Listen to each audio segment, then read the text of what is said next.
Boa noite, tudo bem?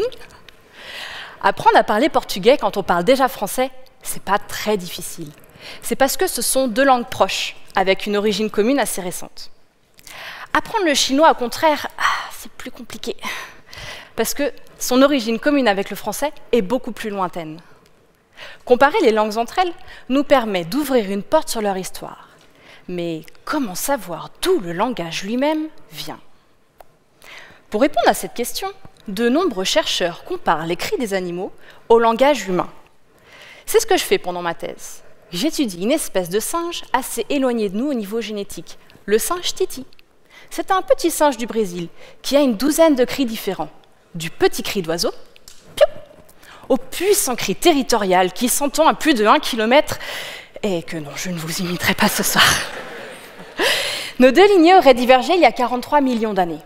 Cela veut dire que lorsqu'on trouve chez le singe titi une capacité vocale en commun avec l'humain, alors notre ancêtre d'il y a 43 millions d'années avait déjà cette capacité.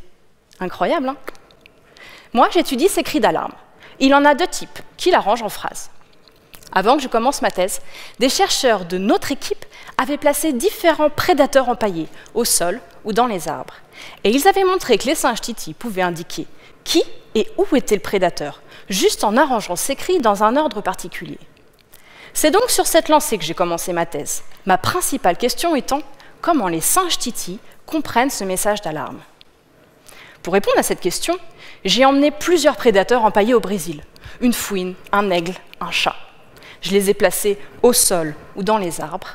J'ai enregistré les cris des singes et je leur ai rejoué ces cris plus tard pour voir comment ils réagiraient. Mes premiers résultats semblent en fait montrer que les singes titi ne donnent pas d'informations sur l'endroit où le prédateur est. J'ai donc commencé ma thèse en contredisant les célèbres résultats d'une de mes directrices.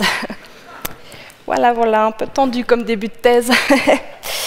Mais bon, mes résultats montrent tout de même que les singes titi utilisent des cris spécifiques pour désigner quel prédateur est présent, et que les autres singes comprennent clairement quel est le message. En d'autres termes, les singes titi utilisent les cris d'alarme de la même façon que nous utilisons des mots, chat, aigle. Ces résultats nous donnent de petits indices sur comment nos ancêtres d'il y a 43 millions d'années communiquaient, et donc comment le langage a évolué depuis. Lorsque je compare les cris des singes au langage humain, je fais une plongée dans l'histoire de l'humanité. Mais c'est une histoire lointaine, encore plus loin que les pyramides, encore plus loin que les hommes préhistoriques. C'est une plongée dans l'histoire de l'homme avant qu'il soit homme. Merci.